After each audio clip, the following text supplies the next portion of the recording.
국내 스픽스 시청자 여러분 안녕하십니까.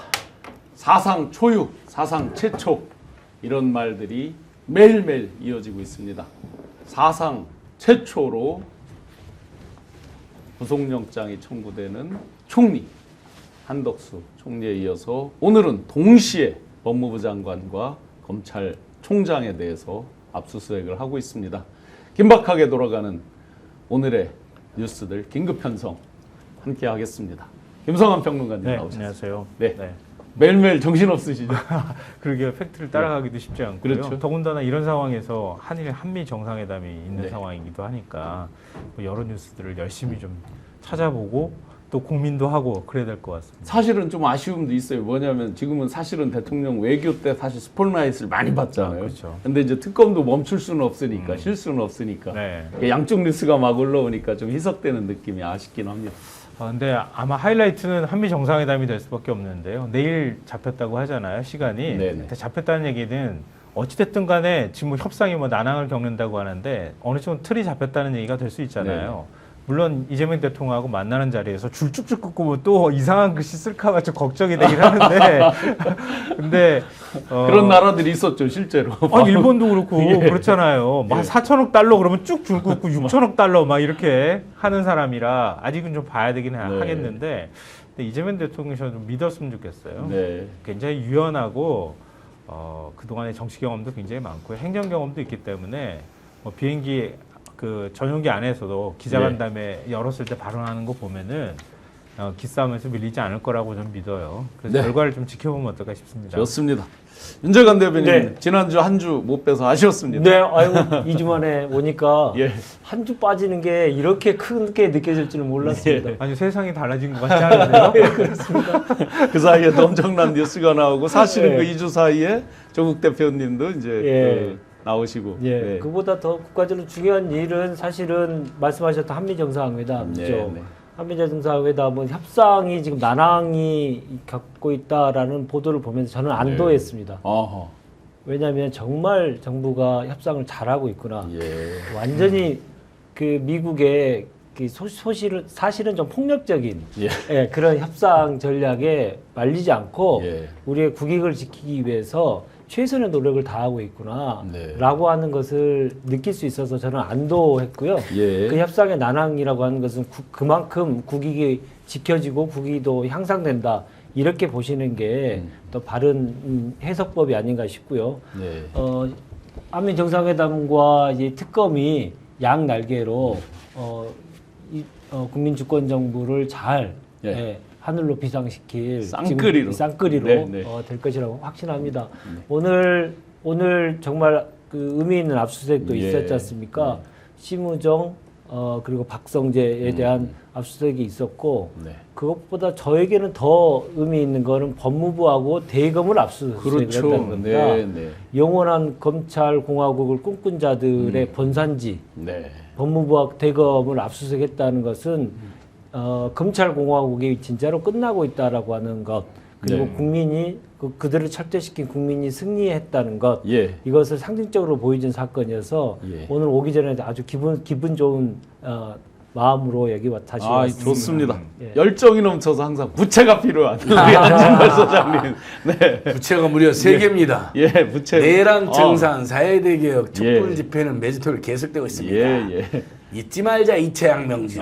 그렇죠. 지금 이채양명주가 한참 저 특검에서 이재명은 일합니다. 지금은 이재명 시대. 이재명은 일합니다. 일이 1번만 아니라 일합니다. 참 열심히 일하잖아요. 응원 또 응원합니다. 그것도 부채였군요.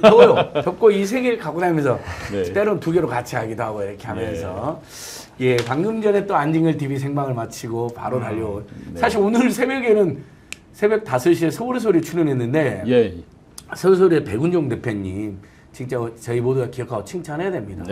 그 내란 정상과 이재명 정부 탄생해서 그렇게 피눈물 일하더니 지금은 새벽 5시에 방송을 해요. 대한민국 역사상 세계 역사상 뭐 최초의 새벽 방송이라고 본인이 이제 이야기하시는데 그냥 5시부터 희망의 모닝콜에 방송하는데 1000명 넘게 동접이 들어오시는데 그 이유가 오늘 말씀 물어봤거든요. 왜 새벽에 하시냐? 이재명 대통령도 새벽부터 일하는데 자기도 거기에 발을 맞추되 이재명 주변에 있는 참모들 그다음에 우리 민주당, 조국혁신당 등 일꾼들 네. 정말 긴장하자 5년 동안. 음. 새벽부터 같이 일하고 오만하지 말고 네. 나태지지 말자는 뜻으로 했대요. 큰일 나네 앞으로. 다 70 새벽 5시에 일어나야 그분이 벌써 70대인데 70이 넘으셨거든요. 예. 70이 넘은 노인도 이렇게 하니까 네. 예. 좀 함께 해달라는 호소를 하시더라고요. 정말 절절했습니다. 함께 하겠습니다. 네. 백은정 대표님. 엊그제 그 서울의 소리 백은정 대표님 이렇게 이 일종의 패러디 그 수위 같은 거 입고 이렇게 저기 하는 거 잘 봤습니다. 서울의 소리 스튜디오 가보면 예, 예. 그 윤석열 감옥을 예, 예. 재현해놨습니다. 네. 거기서 방송을 합니다. 아하. 윤석열 감옥과 그러니까. 김건희 수위를 가지고 예. 놀라운 분들이죠. 예. 예, 새벽의 소리로 예, 이제 서울의 새벽의 소리가 소리. 새벽의 소리로. 아, 근데 윤정환 대변인 큰일 났는데요. 네. 이제 새벽 4시쯤에 일어나야 될 것 같은데요. 맞았죠?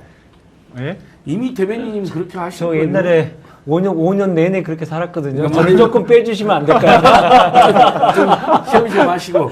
근데 이제 대변인 좀 신랑을 했는데 조국 대표님 나오셨잖아요. 글쎄요. 그러니까요. 조국 대표님도 새벽형 인간이거든요. 아. 벌써 부지런히 다니시는 거 보세요. 윤석열도 새벽형 인간이에요. 밤새 술 먹고 새벽에 연락 새벽에 많이 하고. 잠이 드는. 그래서 오후 1시쯤에 일을 시작하는. 그래서 이종섭한테도 오후 1시에 전화오고 막 그랬잖아요. 외국에서는. 낮에 자잖아요. 낮에 사우나하고 집무실 옆에 사우나 만들어 놓고 사우나실에서 자잖아요. 평론가님 그 이례적 상황일 텐데요. 법무장관, 검찰총장 뭐 저희 짧게 살았지만 그런 기억은 전혀 없는데. 네, 이례적인 게 최초일 것 아니라 같은데. 저도 처음 듣는 헌정 얘기예요. 역사상 네. 처음입니다. 아니 감히 우리나라 검찰총장실을 네. 누가 압수수색을 할 수가 있겠어요. 그렇죠. 검찰이 압수수색을 하겠습니까? 누가 하겠습니까? 특검이 있으니까 압수수색이 가능한 거구나 이렇게 생각하는데요. 압수수색해서 이 죄가 있다 그러면 탈탈 털어야 된다. 정말 제일 나쁜 사람들이다. 제가 볼 땐. 왜냐하면 박성재 전 법무부 장관의 경우에는 계엄 때 계엄 선포하기 전에 윤석열한테 불려갔던 멤버 중에 한 명이었잖아요. 네. 윤김방 중에 한 명이죠. 네. 네. 근데 계엄 자기는 몰랐다고 얘기를 한단 말이에요. 네. 그럼 말이 됩니까? 말이 안 되잖아요. 몰랐다 정도가 아니라 의원들한테 국회에서 제가 이제 그 증인 선서하고 뒤에 뒤에 앉아 있으셨어요? 봤잖아요. 막 태도가 귀찮아 죽겠는데 왜 물어 어, 이런 건들건들하면서. 느낌으로 건들건들 느낌으로 네, 답변을 맞아요. 하잖아요. 건성건성. 맞아요. 그리고 그렇게 하고 계엄 선포하고 난 다음에 심우정하고 3차례나 통화한 사실이 드러났잖아요. 예. 드러나고 법무부 실국장 회의 소집해서 아니 거기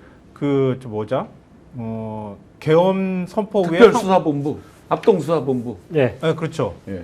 그러니까 그 3차례 통화를 하고 난 다음에 그 다음에 뭔가를 지시를 했는데 자기는 검찰을 잘 챙기라고 얘기하는 취지에서 얘기를 했다고 하는데 예. 그 경황이 없고 정신없는 와중에 계엄을 선포했는데 검찰 잘 챙기시오.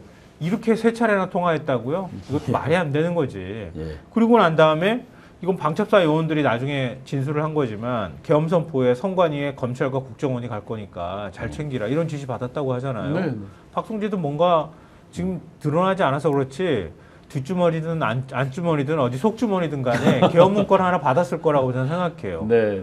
그러니까 그거 지금 다 아니라고 주장하고 그렇죠. 계엄 선포 이튿날에 안가 회의 참석했던 멤버 중에 한 명이잖아요. 네. 그러니까 어떤 방식으로든 계엄을 방조했던 협조했던 했다고 하는 혐의에서 비껴나기 어렵다. 네. 그리고 심우정은 뭐 두말할 필요가 없잖아요. 윤석열 석방시켜주는 당사자니까. 네. 그러니까 어떤 방식으로든 심우정도 빚을 갚기 위해서든 아니면 계엄에 일조하기 위해서든 그 이후에 사태 수습에 있어서 윤석열이 다시 돌아오길 바라는 마음이었던 간에 계엄에 협조했다, 내란에 협조했다고 밖에 볼 수가 없는 거죠. 네. 그리고 이거는 그런 것들도 그런 거지만 법무부 장관 그리고 검찰총장이 있었던 자리를 가가지고 특검이 압수수색한다 하는 것 자체가 엄청난 상징성을 갖는 거다. 검찰이 아마 우리나라 역사에서 76년? 대검에 대해서는 뭐, 이제 수사 협조 차원에서 예. 임의 제출 방식은 옛날에 좀 있었던 걸로 저는 기억하는데 이 강제 수사 방식으로 대검이 털린 경우는 사실 처음이었을 거예요. 그럼 법원에서 영장을 네. 압수수색 영장을 발부해 준 거잖아요. 네. 그렇다면 뭔가 핵심적인 어떤 증거, 네. 확실히 의혹이 드는 어떤 증거 내용 이런 네. 것들이 있다라고 또 우리는 추정이 되는 예, 거잖아요. 소명이 됐기 때문에 발부됐을 것이다 생각을 네네. 당연히 하는 것이고요. 이번에 그 심우정에 대한 압수수색은 안가회동의 4인방 중에 한 명이지만 지금까지 지금 수사의 선상에는 아직 올라 있지 않은 김주현 민정수석의 이 범죄 사실까지도 타고 올라갈 수 있는 아주 중요한 이 단서를 확보할 수 있지 않을까 생각이 듭니다. 네. 안가위동에 지금 무풍지대가 2명 있잖아요. 네. 김지현하고 이완규 2명이 있는데 그 두 사람 아직 요새 뉴스에 조금 없었습니다. 없었죠. 한동안. 근데 민정수석이라는 자리가 윤석열의 탈옥 그리고 12.3 내란 이런 건에 대해서 뒷짐지고 있을 자리가 아니거든요. 실질적인 그 주도자 역할을 할 수밖에 없는 자리였기 때문에 네. 자리이기 때문에 그자의 범죄 혐의를 계속 밝혀야 되는데 그것은 옆에서 같이 그자의 지시를 받고 뭔가를 움직였던 사람들이 이제 자기가 살아야 되니까 네. 김지원을 사실대로 토로할 가능성이 대단히 높기 때문에 김지원을 통해서 내란에 대한 전체적인 전모 그리고 윤석열 탈옥에 대한 전체적인 전모가 드러날 길이 열렸다 이렇게 평가합니다. 그러면 지금 말씀 주신 대로 보면은 그날 이제 그 자리에 있던 사람은 연락을 이제 김주현 민정실장이 했겠죠. 기본적인 그랬겠죠. 그 안가를 그래도 상대적으로 더 많이 썼을 것으로 추정되는. 안가 자체를 열려면 예. 뭐 장관들은 열 수가 없고 그렇죠. 예. 네. 대통령실 사람이 예, 뭔가를 그렇겠죠. 했을 테니까. 네. 그러면 이제 서로 밀어빵 몰아빵해서 나는 몰랐는데 저 사람한테 들었어요. 저 사람이 와서 전달했어요. 네. 나는 할 수 없이 그냥 끌려다녔어요. 뭐 이런 식으로 막 그 사람들한테 미룰 수 있겠네요. 그렇죠. 두 사람이 나온 거죠. 민정수석도 나오고 그 밑에 법률비서관인가 법률비서관도 네. 잠깐 뭐 네. 왔었다지 않습니까? 예. 그러면 이제 증거인멸, 그러니까 내란에 대한 증거인멸, 그리고 제2, 제3 계엄 선포를 위한 법률적인 검토 여기까지 했을 가능성 우리 열어놓고 봐야 되지 않겠습니까? 네. 법률비서관이 그냥 왔겠어요? 왜 그랬겠습니까? 법률적인 검토들을 어떤 특정 사안에 대해서 법률적인 검토를 보고하기 위해서 왔겠죠. 그렇죠. 예, 그렇기 네. 때문에 그 수사가 안가 회동을 중심으로 하는 중요한 단서들이 이제 속속 드러날 것이다. 그렇게 예상합니다. 그 김주현 얘기 나오니까 생각난 네. 건데요. 김주현하고 김건희랑 비아폰으로 통화했다고 하잖아요. 그 이미 드러났죠. 예. 김건희 관련된 수사에 대해서 얘기했을 거라고 하는 생각을 할 수밖에 없는 거고요. 김건희와 통화는 진짜 오래전부터 했더라고요. 저것 네. 때 그거 있잖아요. 명태균 그 네. 조사했을 때 창원지검 보고서 올라오고 그럴 때도 막 그 한 게 있고 그러더라고요. 그리고 심우정도 검찰총장으로 이거 아마 첫 살이겠지만 비아폰 지급받았다고 그렇죠. 얘기하잖아요. 네. 그리고 김영현이 자진 출석할 때 계엄 직후에 그때 김영현하고 심우정하고는 직접 하지는 않았지만 대검 차장하고 김영현하고 비아폰으로 통화했다고 맞습니다. 하잖아요. 어떤 방식으로든 심우정도 자유롭지 않은 위치에 있는 거죠. 그러니까 지금 일종의 이제 법무 쪽이라고 하는 게 박성재가 있는 거고 그다음에 김주현 그다음에 이제 심우정 그리고 그 정점에 김건희 네. 뭐 이런 식의 것들이 있어서 이 관계들을 잘 규명해 낼 수만 있다고 한다면 어떤 방식으로든 계엄에 관여가 돼 있다고 하는 것 그리고 검찰 수사에 조직적으로 정권이 개입했다고 하는 사실이 일부 드러나지 않을까 싶어요. 그 대부분 이렇게 말씀 듣다 보면 진짜 기승전 윤건희로 기결이 되더라고요. 그렇죠. 예, 확실히 예. 그냥 윤석열이 아니고. 맞습니다. 심우정이는 대검 포렌식 과장을 보냈다. 당시에 선관위로. 네. 그래서 뭐 출발했다. 네. 뭐 여기까지가 지금 언론 보도 또는 지적이 나왔잖아요. 네. 적극 가담자죠.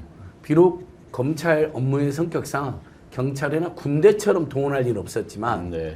선관위를 장악해가지고 마치 부정성이 있는 것처럼 대검 포렌식 과장을 보냈다는 건데 그건 누가 보는 대검 총장이 아니면 그 과장이 지가 알아서 갔겠습니까? 네. 이런 부분이 다 그 밝혀져야 과장은 되고요. 출동은 안 했다 뭐 이런 식으로 해명을 한 것 같아요. 근데 어쨌든 연락까지 갔다면 네. 주요 인물 나중에 통화한 게 나와요. 당일날 00시 37분에 맞습니다. 본인이 방첩사 대령과 통화를 하고 00시 53분에 방첩사 대령이 국정원의 포렌식 담당하고 통화를 해요. 대단하십니다. 그리고 뭐 지금 김지원도 그렇고 저는 이번에 이제 김지원이 빠지는 좀 이것은 좀 아쉽네요, 그렇죠? 순서가 박성재, 있겠죠. 하도 저기 심우정, 많으니까. 김지원 이렇게 일종의 법무, 민정, 대검 대가리 이렇게 딱 세 대가리를 한꺼번에 쳐야 모양새가 더 좋을 것 같고 그런데 근데 뭐 내란 특검 우리 조은석 특검이 치밀한 사람이니까 네. 뭐 다 생각이 있을 거라 생각합니다.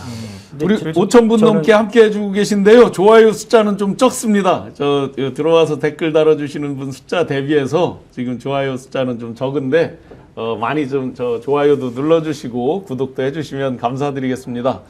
그 제가 목요일 날 특검의 조사를 받고 나서 방송에서 이제 많은 분들이 수사 내용을 물어서 수사 내용은 제가 말할 수가 없잖아요. 그건 안 되는 거고 이 말씀을 드렸죠. 많은 분들이 왜 이 사람은 조사 안 하냐, 왜 이 내용은 조사 안 하냐 막 이렇게 말씀하실 때 생각보다 굉장히 광범위하게 많이 준비가 돼 있고 이 방대하게 곁가지까지도 많이 이렇게 해서 굉장히 고생하시더라 했더니 댓글에 왜 저 지금 이런 거 안 하고 있는데 그걸 옹호하느냐 그랬는데 오늘 보셨잖아요. 네, 실제 그래요. 많이 준비는 하고 있었더라고요. 네. 예. 가서 질문 많이 받으셨을 거 아니에요? 질문 많이 받았죠. 솔직히 질문을 하는 걸 보면 어디까지 조사를 했구나를 저도 네, 추정을 하잖아요. 할 수 그렇죠. 있잖아요. 네, 그렇죠. 근데 차마 제가 말씀을 못 드리고 계속 왔는데 오늘 보시다시피 또 김충식 씨 압수수색하고 물론 이제 양대 특검이 이제 같이 3대 특검이 같이 막 움직이고 있지만 서로 크로스되는 게 굉장히 많아요. 내용이.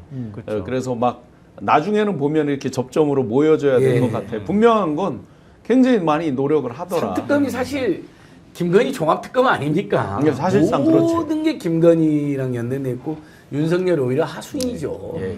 그래서 나중에는 사실 법 개정하면 3특검, 통합특검도 네, 네. 고려해봐야 될 정도인데. 그래야 될 것 같아요. 예, 실제로. 맞습니다. 이게 저는 특검이 그 상당히 많은 내용을 파겠다고 봅니다. 요즘 뭐 단독 보도 보면 특검이 막 부인하고 그러잖아요. 그게 예. 그 내용을 인정해주면 다른 피자들이 말 맞추거나 정황을 조작할 소지가 있잖아요. 네. 그러니까 예를 들면 조사했어도 안 한 척, 네. 파악해놓고도 안 한 척 하는 게 많거든요. 그래서 여러분 지금은 특검이 지금까지는 한 8, 90점 정도는 저는 받는다고 보거든요. 열렬한 응원과 호응을 해주되 남은 10에서 20%는 또 이렇게 혹시 모르니까 감시하고 견제도 하고 계속 경고도 하면서 특검의 힘을 확 실어줄 때라고 생각합니다. 예, 특검이 그 내란 국무회의를 깜빵 안에서 할 수 있도록 불러드릴 것이다 예, 생각하고요. 한덕수 다음에 네. 이제 최상목이하고 박성재. 그 A4 종이접기 놀이했던 최상목도 이제 곧 이제 가야죠. 예. 그 심우정과 김주현의 관계에 대해서 뭐 다들 잘 아시겠지만 한 번 더 강조해드리겠습니다. 상목하복 관계입니다. 완벽한 상명하복 관계고 검찰 과장할 때 심우정 검찰 과장할 때 검찰국장을 했던 사람이 김주현이에요. 평생을 그렇게 상명하복의 관계로 살아왔습니다. 근데 저는 여기서 조금 하나 더 주목하고 싶은 건 윤석열이 1차 구속 때 서울구치소 안으로 대통령실에 누가 접견을 들어갈 때 핸드폰을 들고 들어갔다는 얘기가 핸드폰을 밝혀졌지 줬다는 않습니까? 거잖아요. 예, 예. 네네. 그러면 누군가 통화를 했을 거 아니겠습니까? 그러면 네. 통화했던 사람이 저는 김지연이 있었을 것으로 추정을 합니다. 예. 아니면 김지연과 심우정이 둘 다 있을 수 있고요. 네. 그래서 지금 윤석열의 탈옥에 이 두 사람이 결정적인 역할을 했을 것이고, 예. 당연히 상봉하복 관계이기 때문에 심우정을 먼저 치고 위에 올라가는 김지현을 쳐야 되는 그런 순서로 가지 않을까 예상한다는 순서상 말씀이었습니다. 그러네요. 예, 예. 그 말씀을 아까 드렸던 겁니다. 너무 그러면 좋네요. 다음 순서가 이제 대략 그려집니다. 예, 예. 그 실제로 이제 탈옥 심우정이 뭐라 그래 그 즉시 항고가 아니라 즉시 포기를 하면서 진짜 탈옥을 시키고 하는 부분이 있는데 예. 그때 지금 이제 어차피 압수수색하면서 휴대폰 이런 것들 통화 내역 이런 거 비화폰에 있는 서버 내역을 보면 다 할 거 아니에요. 그렇죠, 그렇죠.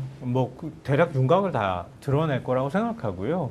그러니까 어떤 방식으로든 심우정한테 연락이 갔을 거라고 저는 생각해요. 말씀하셨던 것처럼 김주현이 연락을 했을 가능성도 있고요. 우리가 보이지 않는 손 얘기도 나왔었잖아요, 그때. 그러니까 탈옥을 하는 데 있어서 법조계에 보이지 않는 손이 작동했을 것이다 이렇게 얘기했다고 하면 누군가의 제3자를 통해서 심우정한테 얘기가 들어갔을 가능성도 있는 거죠. 그러니까 전화 통화 내역도 다 뒤져봐야 될 것 같고, 물론 이제 검찰총장 그만두고 나갈 때 검찰총장실에 있는 증거들은 아마 대부분 다 인멸하고 싹 없애버리고 나갔을 가능성이 굉장히 많은데, 누가 그런 얘기 하시더라고요. 압수수색하면 이제 지금 뭐 남아있는 게 없을 텐데 뭐 압수수색해 이렇게 얘기하시겠지만 뭐라도 나온답니다. 털면. 뭐라도 나오기 때문에 증거를 인멸했으면 인멸한 것도 가치 있는 정보이기도 하거든요. 그러니까 그런 것들, 그리고 이제 집까지 이번에 압수수색을 한 거잖아요. 그러니까 집에도 뭔가가 있을 가능성이 있기 때문에 그런 것까지 또 그걸 통틀어서 심리적으로 굉장히 압박하는 효과가 있을 거예요. 그렇죠. 심우정한테. 네. 그러니까 결국은 수사의 칼날이 검찰총장, 검찰의 수장한테까지 갔다고 하는 것 자체도 굉장히 큰 압박의 수단이 될 수 있을 거라고 생각합니다. 맞습니다. 심우정이는 풀어줄 때 아마 진짜 그런 생각하지 않았을까요? 윤석열을 풀어줌으로써 헌재를 압박을 하고 윤석열이 복귀를 해야지 본인도 산다. 그 윤석열, 김건희가 심우정 안 친 건 누구나 다 아는 사실이고요. 뭐 검찰 내에서 그 한동훈파나 윤석열 파 중 약체거든요. 심우정이 원래 따지고 보면. 그리고 예상의 검찰총장 된 자이거든요. 그러니까 그렇 때면 검찰은 검찰총장이 최고의 인생의 영광이고 보람인데 윤석열 경우에 충성을 다하기 위해서 마지막까지 불법도 마다하지 않았을 거다라고 생각하고 아까 이제 안가 해동 이야기 제가 추가로 하면 저는 틀림없이 2차 계엄을 논했을 거라고 봅니다. 이 자들이 다 법꾸라지들이잖아요. 1차 계엄 실패했잖아요. 대대적인 역풍과 수사가 있을 걸 뻔히 알거든요. 그걸 사실 물리적으로 잠들 수 있는 건 2차 계엄밖에 없거든요. 근데 여의치 않았던 거죠. 우리 국민들이 똘똘 뭉치고 또 탄핵을 내란을 반대했던 정치인들도 똘똘 뭉치면서 그 틈이 없었던 거죠. 했다가는 오히려 그 자리에서 역적으로 다 몰려 죽을 수도 있으니까 차마 못하는 건데 충분히 아마 2차 계엄으로 지금의 이 국민들 분노를 잠재우려고 하지 않았을까 싶습니다. 그 실제 박성재가 네. 그 합동수사본부에다가 검사를 파견하라는 지시를 하잖아요. 그 얘기는 노상원 수첩에 있는 수거, 소위 이제 정치인이 됐든 어떤 뭐 사회단체, 시민사회단체 분들이 됐든 수거되는 사람들을 바로바로 어떤 판단하고 결정해서 기소시켜버리려고 파견시키는 거 아니겠어요, 이게? 이게 더 무서울 수도 있다고 저는 생각했는데요. 왜냐하면 일단 기본적인 체포 명단은 나왔던 거잖아요. 그건 이제 군에서 체포하려고 했던 거고요. 네. 근데 왜 그 사이에 검사가 왜 들어가지? 그러니까. 그 계엄법에도 검사 파견 근거가 없다는 거 아니에요? 합동수사본부는 원래 방첩사 뭐 그렇죠. 군 방첩사에서 위주로 구성되는 거 만드는 아닌가요? 거거든요. 네. 그 방첩사에서 그냥 체포하러 다니면 되는 거예요. 또 거기 왜 검사 끼어 들어갈 생각을 했을까? 법률적인 데 있어서 논란이나 이런 것들을 막기 위한 걸 뭔가 보완해주는 역할을 하는 걸까?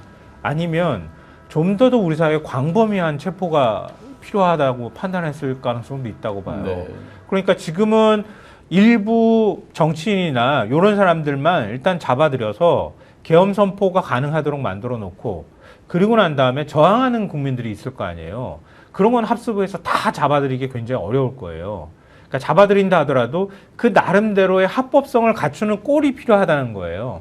왜냐하면 그러면 진짜 완전히 아프리카 되는 거지. 아프리카 독재국가처럼 그냥 막 잡아들여서 막 죽여버려야 되는 상황이 올 거란 말이에요. 근데 그거는 윤석열도 바라지 않았을 거예요. 네. 그러니까 어떤 방식으로든 검찰 조직을 활용해서 경찰을 같이 움직이는 방식으로 계엄 이후에 정부까지 대비하는 뭔가가 있지 않았을까?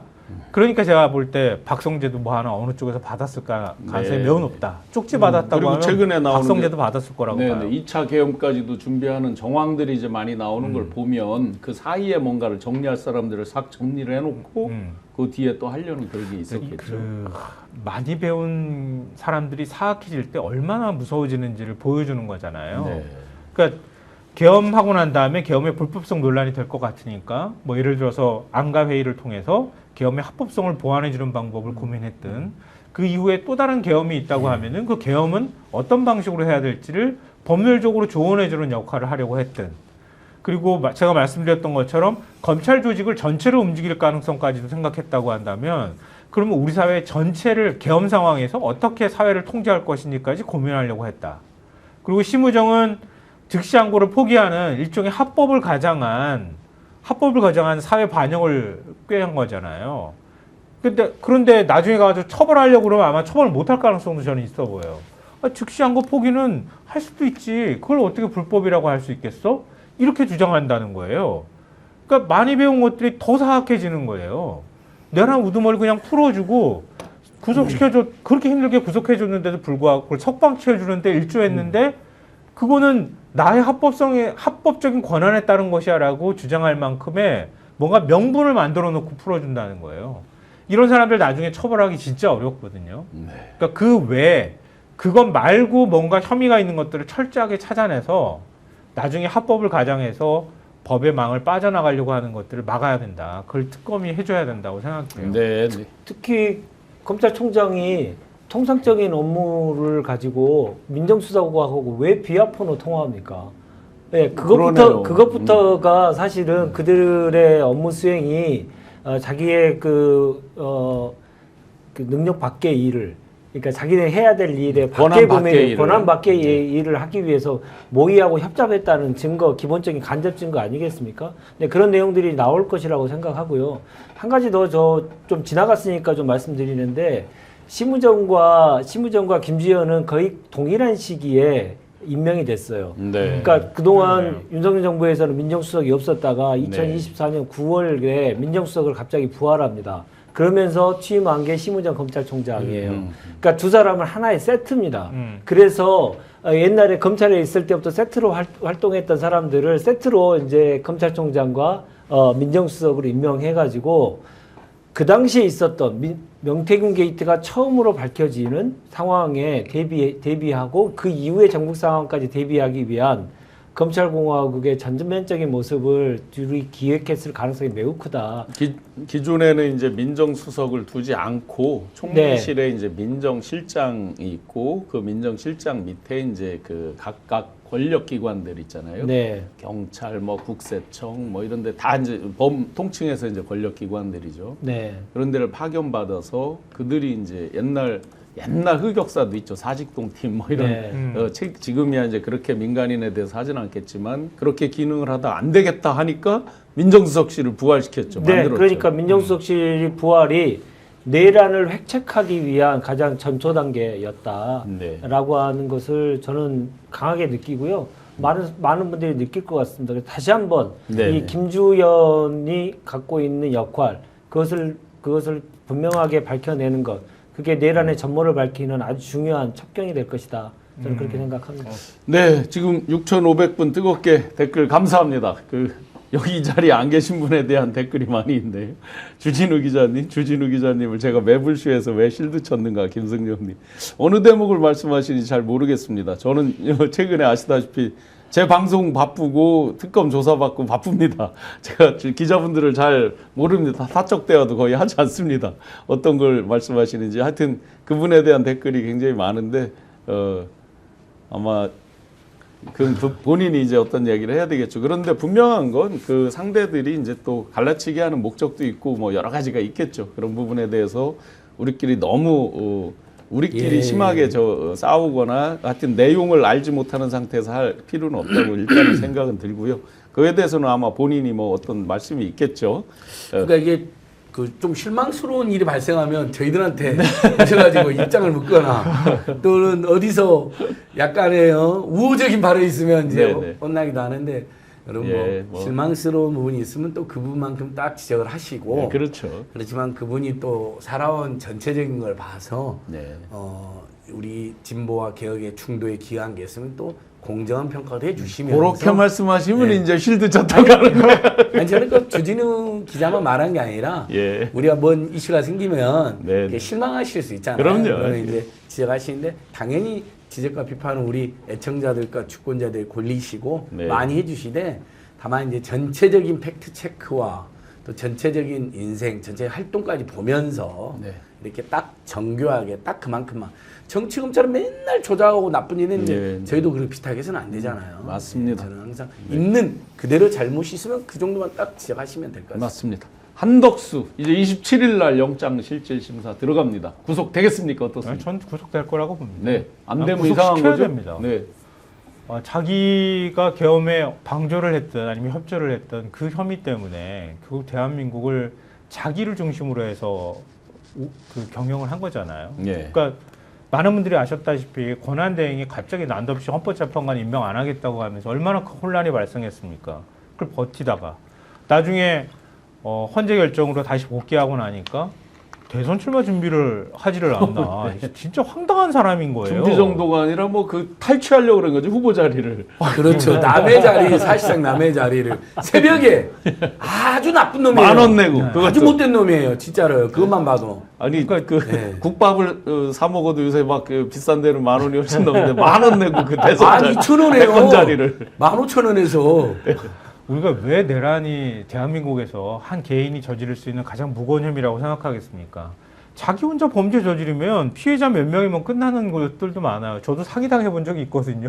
근데 사기를 쳐봐야 거기에 해당하는 피해자만 피해를 입는 거예요. 그 사람한테 재산상 피해를 주거나 하는 건데 이런 사람들은 자기 잘못을 덮기 위해서 대한민국 국민을 역으로 이용하고 대한민국을 혼란 속으로 빠뜨린 사람이잖아요.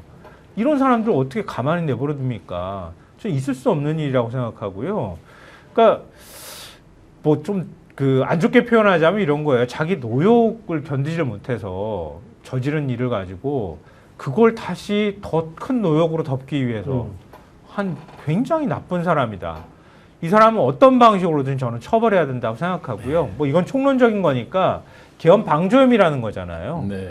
자기 말 지금까지 다 거짓말로 드러난 게 너무 많으니까 계엄무권 안 받았다 그랬는데 받은 거고. 근데 방조가 맞습니까? 공범 아닙니까? 그리고 저도 공범이라고 하는데 법리적으로는 그렇게 해석한 것 같아요. 아니 본인이 일단. 유인촌 장관한테 전화하고 뭐 폐쇄해라 이런 거 지시했으니까 유인촌 장관은 그 자리에 안 왔으니까 지시를 안 받았으면 폐쇄할 리가 없을 거 아니에요. 그리고 그걸 윤석열이 지시한 거를 이행을 했다 이렇게 보는 게 일단은 맞을 것 같긴 한데요. 네. 법률적으로는 일단 굉장히 조심스럽게 혐의를 적용한 것 같아요. 그러니까 내란 중대 그 뭐라고 할까요? 중대 혐의를 갖고 있는 사람이라기보다는 직접적인 실행했다고 하는 그 증거가 명백하지는 않은 상황이어서 예를 들면 단전단수를 지시한다거나 네. 이런 것까지는 아직 간 것까지 확인되지는 않았잖아요. 네. 제일 핵심 혐의는 일단 계엄 국무회의를 열게 만들어서 계엄의 합법성을 만들어주려고 했다는 것. 그리고 국무위원들도 윤석열이 연락하라는 사람만 연락해가지고 했다는 것. 만약에 계엄 국무회의를 열지 못하게 계엄을 하지 못하게 하는 방식으로 국무회의를 자기가 열려고 했다면 자기 주장대로 그러면 다른 장관이 아직 도착하지 않았다고 해서 국무회의를 열지 않도록 막아줬어야 하는데 장관 둘이 뻔히 막 오고 있는 중인데도 그냥 국무회의 열어서 2분 만에 그냥 일사천리로 그 끝내버렸다는 거 아니에요? 오기까지 기다려도 그럼 충분히 안 됩니다, 안 되는 됩니다. 막았어야지. 예, 그렇죠. 그것조차도 하지 않은 사람이라는 거예요. 그리고 계엄의 합법성 부여하기 위해서 계엄 문건 나중에 자기가 스스로 사인해 준 사람이잖아요. 어떤 방식으로든 소극적으로든 계엄에 협조했다고밖에 볼 수가 없는 거라고 생각해요. 그래놓고 국회 답변할 땐 자기는 완전히 거짓말. 막았다고 자기는 반대했다고 네, 그렇게 네, 얘기를 하던데. 근데 그거는 계엄 문건 안 받았다는 그 거짓말로 모든 신뢰가 다 깨져버린 거예요, 이 사람은. 제가 한덕수 입장으로 한번 들어가 보니까 이랬을 것 같아요. 네. 내내 이제 신문총리하고 식물총리로 있었는데 신문을 통해서 알게 되거나 예. 아니면 완전히 식물이잖아요. 지 비서실장마저도 김건희가 내리꽂은 사람을 써야 되고 알지도 못하는 사람을 쓴 거 아닙니까? 박성근. 그래서 사실은 기분이 별로 안 좋죠. 늘. 근데 윤석열이 갑자기 쿠데타를 일으킨다고 하니까 비상계엄. 이거 잘못하면 엿댈 수 있는데 생각은 했어요. 네. 근데 보니까 우지가 확보해. 어허. 그리고 군인들도 다 장악이 됐어. 예. 국방부 장관, 육군참모총장, 포고문까지 다 써놨어. 아, 포고령까지 싹 다 잡아댄다고. 될 것 같은데? 그러면 왜 또 윤석열한테 그동안 너무 당했는데 이것마저도 완전히 또 신문총리 나중에 기자들이 물어보니까 신문 보고 알았어요 할 수는 없잖아. 그래서 사실은 저는 소극적 가담이 아니라 일정 부분 적극적으로 가담했다 봅니다. 어느 시점에서 처음에는 약간 주저하다가 몰랐는데 준비가 예. 생각보다 많이 돼 있다. 많이 잘하면 됐죠. 성공하겠다. 국무회의 공간에서 한번 생각해 보세요. 육군참모총장, 그다음에 이게 수방사령관, 방첩사령관 싹 다 가담했잖아요. 네, 네. 드론 사령관까지. 약간 뭐 합참무장 정도가 약간 소극적인 것 같고. 예. 근데 그 상태에서는 그것도 판단이 안 됐겠죠. 저는 그래서 한덕수가 적극 가담했다고 봅니다. 계엄문건도 다 살펴보고 뭐 뒷주머니 딱 거짓말하고 단전단수 지가 직접 안 했다고 하지만 야 상민아 너는 뭐라고 써졌냐 단전단수 잘해라. 그 같이 검토하는 예, 장면이 같이 검토했으니까요. CCTV에 있다는 제가 그래서 거죠. 지금 한덕수 입장으로는 야 이해한 거 예. 잘하자. 아. 야, 국민 문제될 것 같은데 그래서 부속실에 연락이 왔고 야 다 참여한 걸로 해. 했는데 나중에 너무 이상하니까 그 다시 폐기해 뭐. 그리고 보니까 근데 바로 야당과 시민들이 정광석화처럼 해체시켜 버리니까 네. 이제 엿될 것 같으니까 자기는 반대했다. 야 최상욱이가 나하고 나는 반대한 거라자. 이렇게 전 짰다 봅니다. 그래서 내란 특검이 굉장히 도일다리를 두드려가면서 하기 때문에 소극적 가담 또는 방조 문서위조 정도 하고 있잖아요. 네네. 적극 가담자라고 저는 보입니다. 막판에 네. 말을 바꾸면서 내가 인정을 했기 때문에 더 이상 증거인멸 우려가 없다가 이 사람 측의 논리로 기사에 나오던데 아니 계속 거짓말하고 위증하고 하다가 마지막에 나 인정했으니까 나는 구속 그러니까 말이 되나요? 구속을 피하기 위해서 짜고 굴린 거잖아요. 전 예. 국민이 다 알게 돼버렸고 지금 안 소장님께서 얘기하신 내용이 저는 정말 그 의미 있는 얘기를 하셨다고 하는데 네. 자기가 경험한 거를 가지고 앞으로가 어떻게 될 건지를 판단할 수 있거든요. 네. 한덕수는 1970년도에 입봉을 했어요, 공직사회에. 57년인가 했다고 예, 그러더라고요. 예. 70년도에 행시가 합격해서 예. 그 70년도부터 쭉 봐왔을 때 보면서 주요 부처에 있었기 때문에 아. 유신이 성공하는 모습도 그렇죠. 봤을 것이고요. 전두환이- 12.12도 성공하는 모습을 본 거예요. 그래서 자기가 심약한 한덕수라고 하더라도 그동안의 과거에 봤던 경험이 있기 때문에 야 이거 보니까 아까 말씀하셨듯이 엄청 준비를 많이 했는데 군이 이 정도 나섰으면 그동안 내가 경험해 본 바로는 쿠데타가 다 성공했어. 이번에도 성공해. 내가 거기에 줄 서야지 하고 전화 돌린 거죠.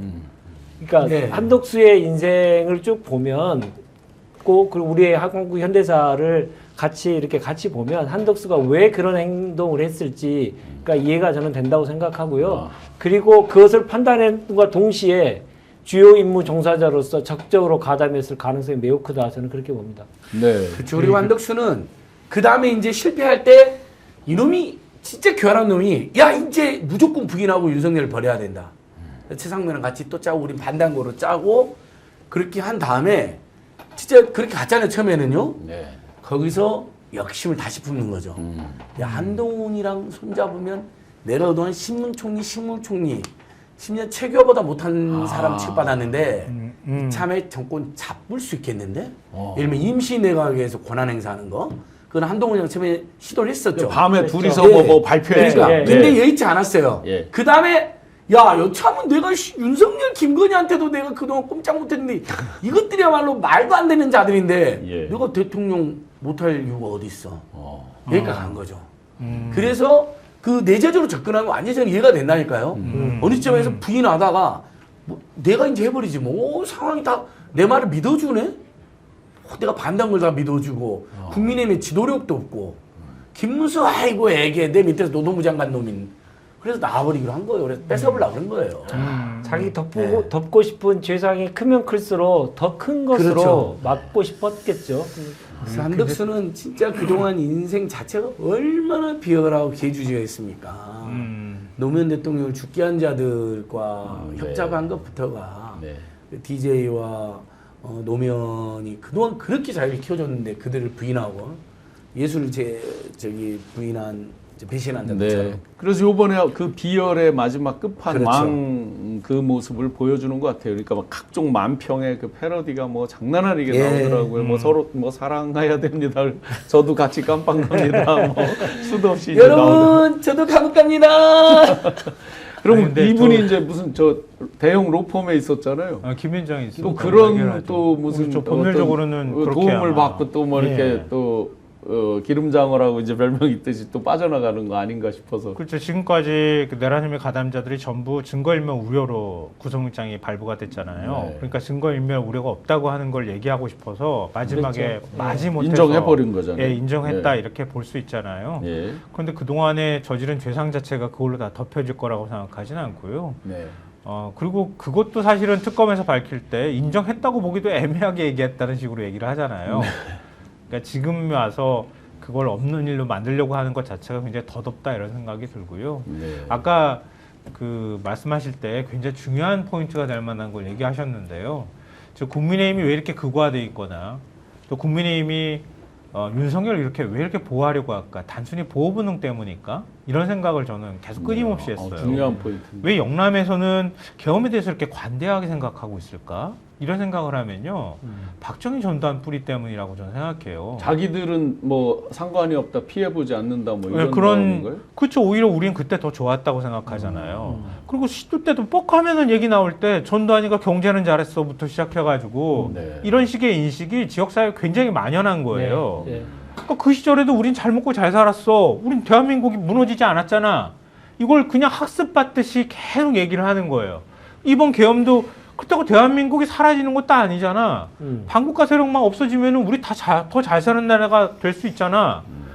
이게 끊임없이 학습되듯이 왔기 네. 때문에 대한민국의 계엄이라는 게 다시 대명천지에 가능해졌던 거고 계엄이 선포되고 불법적인 계엄 선포되고 난 다음에 온 나라가 쑥대밭이 되는데도 불구하고 아직도 윤석열이 무슨 잘못이 있어라고 얘기하는 게 그들에게는 설득력 있게 들린다는 거예요.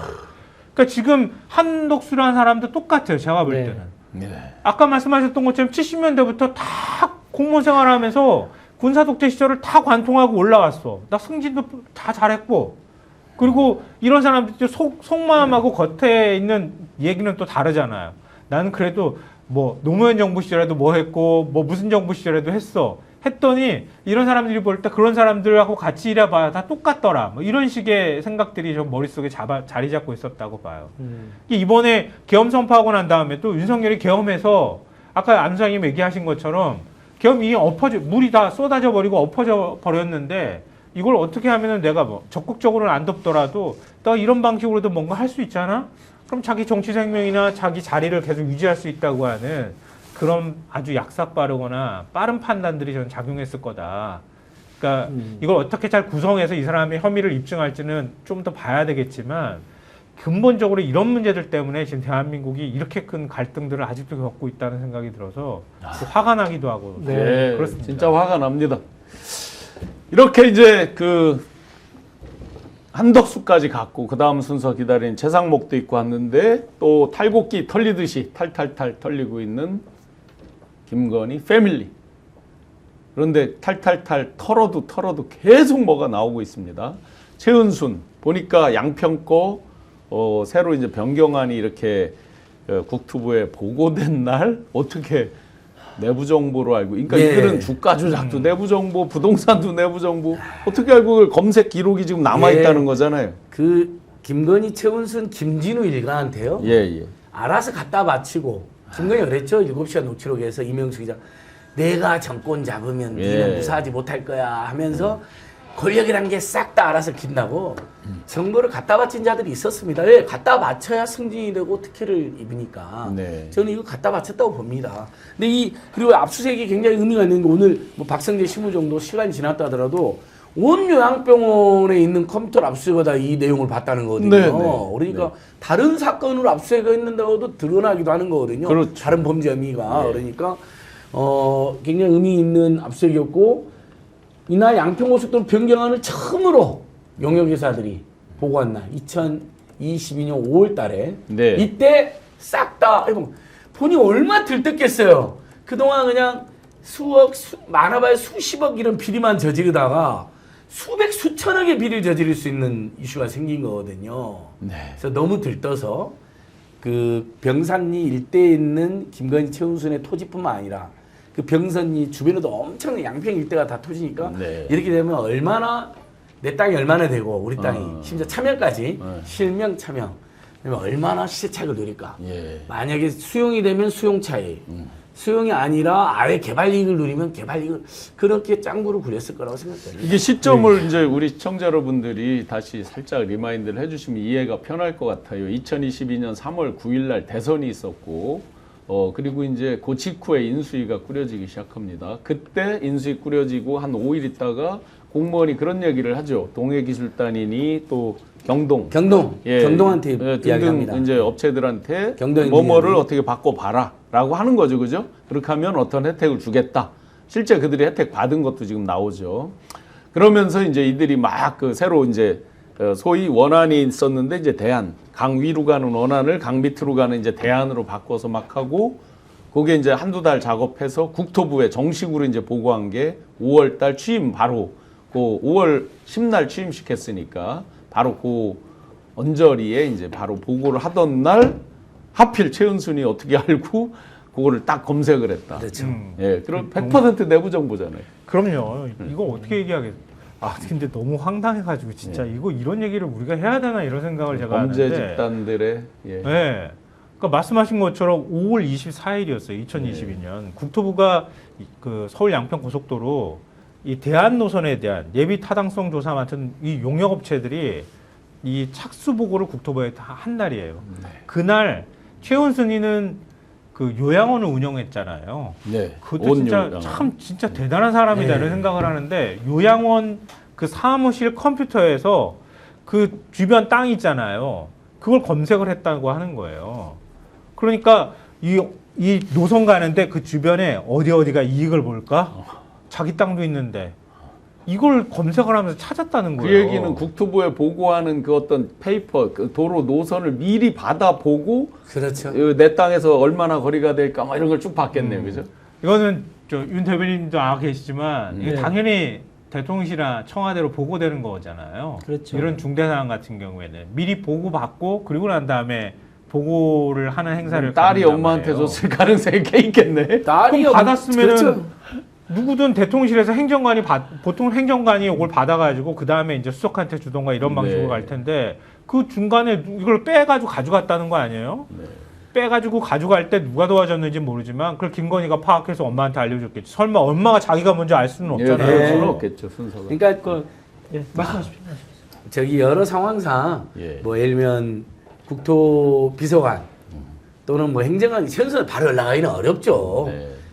김건희도 그렇게 시키기는 너무 그러면 다 아는 사람이 늘어나 버리니까 네, 네. 김건희가 이제 주도하고 원희룡이랑 주도해서 파악한 다음에 예를 들면 이제 유경옥 정도가 했을 수는 있고 네. 또는 김건희가 직접 엄마 우리 고속도로 먹었어 그동안 공진구에서 18억 해명은이를 얼마나 고생 많았고 예. 김성교 군수랑 윤석열 여주지청장이랑 예. 네, 도촌동에서 잔고 조작 350억까지 해내고 얼마나 그렇게 해서 얻은 돈이 공진구는 18억이고 그다음에 18억으로 도촌동은- 알려졌지만 예. 또 저 다르게 계산해 보면 그렇죠. 100억이 넘는 더대죠. 걸로 알려져 그러니까 있습니다. 그 네, 네. 개발 이익 부담금만 안 낸 게 18억이고 안 낸 게 18억이죠. 네. 나머지 이제 네. 차익은 100억이 차익은 넘는 100억 걸로. 정도 되고요. 네, 네. 그다음에 도촌동도 350억이라는 잔고 조작하고 김혜성이 시키고 예. 이렇게 신한저축은행 동원하고 그렇게 해서 50억 벌었는데 엄마 이제 우리 숫자를 먹을 수 있는 일이 생겼다고 예.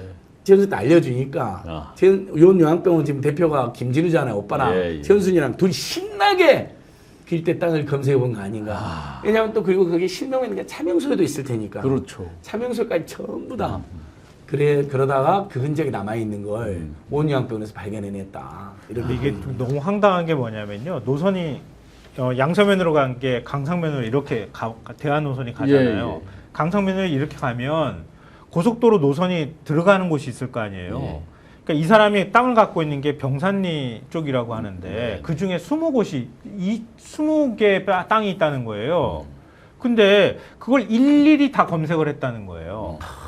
필지들을 다 일일이 다 검색을 했다는 뜻은 뭐냐면 노선이 어디로 휘어들어갔다는 거를 네. 알고 검색을 했다는 그러겠죠. 뜻이잖아요. 그렇죠. 아니 내가 땅 갖고 있으면은 내 땅이 그냥 어디 있는지는 나가 다, 머릿속에 다 있는 거죠. 다 있잖아요. 네, 네. 근데 그걸 왜 굳이 다 일일이 검색을 하냐고 위치를. 예. 그 얘기는 뭐냐면 전체 그림을 놓고 노선을 들어가는데 어느 땅이 돈이 더 많이 오를지 말지 그거를 자기가 확인하는 작업을 했다고밖에 볼 수가 없잖아요. 네. 아니 땅 아무리 많이 갖고 있다 하더라도 내 땅 그렇게 다 한꺼번에 검색하는 사람이 있어요? 그렇죠. 뭐 그렇게 못 가져봐서 모르지만 땅 가진 사람도 그렇게 하지는 않을 거예요. 근데 대단한 재주들이 있는 것 같아요. 2001년도에 이제 30억에 경락받은 그 공장 토지를 3년 만에 2004년에 이제 132억에 이제 LH에 수용이 된 거 아니에요. 그래서 3년 만에 이제 신공을 발휘해서 네. 무려 102억 원이나 이제 차익을 예, 거두고 공흥지구. 예. 아니 그게 이제 아산에서 이제 그 아산. 2001년도 처음에 시작할 2004년도 때. 예. 엄청난 신공 아니에요 사실은. 근데 그 지금 이런 것도 정말 뭐 우리 일반적인 사람들이 네. 도저히 상상조차 어려운 신공을 지금 발휘하고 있는데. 공흥지구에서도 진짜 일반인들은 상상을 100억대 세차를 남았는데 18억 내라니까 그걸 안 내려고. 네. 그때도 토사 네. 그 비용이 어마어마하게 들었다고 뻥을 치기 위해서 네, 네. 토사량을 조작을 하고 거리를 조작을 해가지고 네. 그건 웬만한 삽자들이면 그냥 내는 거거든요. 아마 그것도- 너무 많으면 조금 깎는 선에서 끝나는 건데 영혼을 만들어 버렸잖아요. 18원을. 맞아요. 20초 아니 이거 땅 별로 없는 분이 헷갈리실 것 같은데 땅 있는 사람들 이게 필지 보잖아요. 그걸 보면 각각의 땅이 어떻게 쪼개져 있는지가 다 나오잖아요.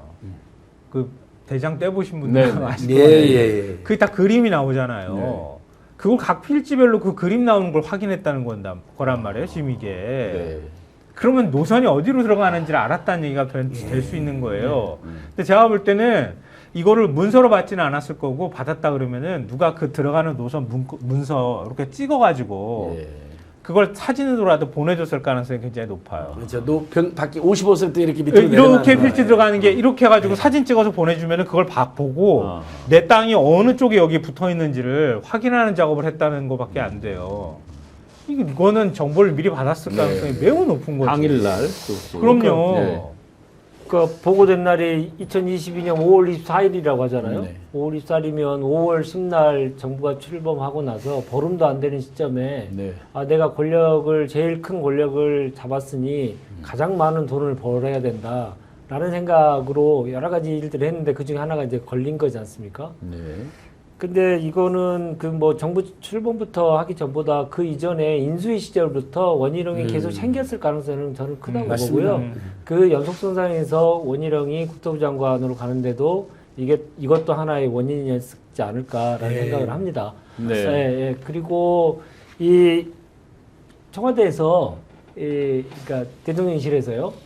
VIP 관심 사안 이렇게 해가지고 누군가가 분명한 지시를 내리게 되면 그 사안에 대해서 어떻게 진행하는지를 관련 비서관실, 관련 수석실에서 확인해서 보고 드리는 건데 이것은 업무가 잘 되기 위해서 보고 드리는 건데 네. 이자들은 자기네들 돈 버는데 활용한 거 아니겠습니까? 그러니까 권력을 잡는 건 여러 가지 이유가 있겠지만 돈을 더 크게 벌기 위해서 잡은 사람들이기 때문에 이번에 정말 김건희를 이제 신병 확보해서 구속하는 것도 중요하지만 추징금, 네. 예, 정말 천문학적인 추징금을 부과해서 그들이 나오더라도 예. 혹 나오더라도 한 푼도 없어서 빵이 훨씬 더 저희들한테는 더 안전하고 편하네요라고 생각할 만큼 다 걷어들여야 된다 생각합니다. 근데 천문학적 추징금 그 당연히 지당하신 네. 말씀인데 하도 이들이 해먹은 게 많아서 규모가 파악이 안 돼가지고 추징금을 얼마를 때려야 될지. 김혜성 잡혔기 때문에 이제 하나 둘씩 저수지가 예. 나오기 시작하겠죠. 네. 그 저기에 보면 최은순 김충식 수첩에 보면 김선교 그 군수 당시 군수 동생하고 식사 그 메모가 있고 또 네. 윤석열 압력 행사라고 써 있거든요. 거기 보면 여주지청장에 2013년인가에 그렇죠. 갔을 거예요. 이제 김성교는 매번 선거 때마다 기소가 돼 있었거든요. 네. 그럼 윤석열이 김성교한테 한마디만 하면 예. 모든 게 다 해결되는 거죠. 너 감옥 갈래? 도와줄래? 아. 그래서 나 김성교 그 유명한 말을 진짜 하잖아요. 아이고 윤석열이가 나만 보면 미안해 고마워해 왜 내가 장모님 걸 다 가져가지고 아. 이건 본인이 자백해 버렸거든요. 예. 그러니까 상황이 다 맞아떨어집니다. 그러니까 이제 이 김충 오늘 보니까 어저께 예. 전진선 양평군수가 갑자기 텔레그램에 제가 해버렸어요. 그래서 지금 그걸 제가 이제 캡처를 해놨는데 김충식이랑 친분이 있었던 것 같은데 도자기도 받았고 김충식 압색 당하니 불안했다라는 전문가들 이야기 나옵니다. 예. 그러니까 일단 텔레그램을 없애고 제가 해본 것 같아요. 네네. 요것도 제가 캡처해갖고 특검에도 보내놨습니다. 아 그래요? 참조하시라고 일단. 저는 그 텔레그램 재가입한 사람 저 캡처해서 보내려면 수십 명인데 그러니까 이제 이 최근에 저기들 많이 하잖아요. 예, 이렇게 엄청나게 이런 것도 다 했더라고요. 영향을 끼치기 때문에 예. 그래서 그동안 김충식 그 다음에 김성교, 최은순, 윤석열, 김건희 커넥션은 분명히 공지부 때부터 그 존재했다. 지금 김선교 씨 그 군수할 때 그 동생도 거기에 해당 파트의 공무원이었다는 거잖아요. 그게 실제로 그 6급인가 뭐 해서. 더더욱 이제 빼도 박도 못하는 거죠. 예. 그렇죠? 예. 이게 날짜를 제가 다시 복기를 해보니까 진짜 황당한데요. 예. 이게 2022년 3월 29일 그러니까 대선에서 3구 대선이었잖아요. 예. 당선되고 난 다음에 한 20일 정도밖에 안 됐는데 동해종합기술공사하고 경동 엔지니어링이 타당성 조사를 시작해요. 근데 이미 기존 노선이 있었잖아요. 기존 노선이 그 양상면 노선이 있는데 타당성 조사 할 때부터 강서면을 넣고 타당성 조사를 해요. 양서면 강상면. 네, 그렇죠. 양서면, 강상면. 네. 강상면을 타당성 조사 시작할 때부터 넣어요. 아예 예, 아예 넣어요. 넣고 난 해줄 다음에 결심이네 그냥. 그렇죠. 아니 하고 난 다음에 야 다른 대안 노선이 있어 그럼 찾아봐 이렇게 해야 되는데 예, 예. 아예 이쪽도 있고 여기도 같이 넣어서 아하. 타당성 조사를 시작을 해요. 그리고 5월 16일 날 한국도로공사에 도로공사 쪽에 먼저 보고를 해야 되잖아요. 착수 보고를 합니다. 그리고 도로공사에 갔으니까 국토부에다가 자기네들이 도로공사까지 협의하고 국토부에 보고를 해야 되잖아요. 5월 24일 아까 딱 그날 검색했다고 하는 그날 국토부의 대안 노선 착수 보고를 딱 해요. 그날 저기 요양원을 운영하시는 그 어르신 한 분이 갑자기 자기 땅에 어느 노선이 들어가는지를 열심히 검색을 해요. 이거 어떻게 해석을 해야 돼요? 이걸 어떻게 해석을 해요? 참고로 양평군이 12개의 읍면이 있는데 강상면이 제일 작은 편에 속합니다. 예. 그러니까 사실은 종점 변경 검토를 할 수는 있죠. 물론 이제 종점 변경 검토는 3월 29일 시작하자마자 5일 만에 그 표현이 들어가요. 네. 그것이 저는 이제 비례 정보로 비례 결정적 근거로 알고 있고 그걸 국토부가 삭제하고 국회의원단에 공개했다 걸렸잖아요. 네. 그러니까 그 정도로 숨기고 싶었던 거겠죠. 근데 그러면 12개 읍면이나 되니 양평에도 없습니다. 네. 왜냐면 종점 변경도 해볼 때가 많잖아요. 양서면이 좋을지 양서면 우리가 그 요즘에 시골에 많이 가 계시는 서종면 유명하잖아요. 네네. 서종면이 좋을지 아니면 옥천면이 좋을지 옥천냉면 유명한 우리 네네. 6번 국도 타러 가다 맨날 막히니까 보이잖아요. 얼마나 검토할 때가 많겠어요. 네. 근데 그냥 처음부터 강상면이었던 아. 거예요. 김성교가 옛날에 주장한 적도 있었고 그래서 예. 김성교랑 이채원성, 김충식 일간, 윤석열 일간은 옛날부터 끈끈한 관계였고 그리고 강상면은 본인이 이미 주장한 적도 있으니까 뭐 검토할 게 어딨냐. 타당성 검토 16만 하고 그냥 강상면이지. 이렇게. 네. 용역업체 간부도 자백했잖아요. 네. 한 번 가고 자기가 한 번 간 다음에 바로 50부터 변경했다고. 네. 완전히 이건 뭐 있을 수 없는. 네. 다 이제 밝혀지고 있는 것 같습니다. 네, 특검 발 뉴스로 정말 너무 많은 뉴스들이 쏟아져서 저희가 지금 미국에서 어제는 일본에서 정말 맹활약하고 있는 이재명 대통령의 밤낮 없는 그 활동에 대해서 잘 다루지를 못해서 죄송합니다. 지금 8,000분 이상 오셔서 뭐 여러 뜨거운 댓글도 주시고 하는데 이제 미국으로 건너가서 트럼프와 그야말로 세기의 정상회담, 세기의 어떻게 보면 대결이라고 해도 과언이 아닐 정도로 협상을 해야 되니까요. 비서실장이 왜 갔습니까?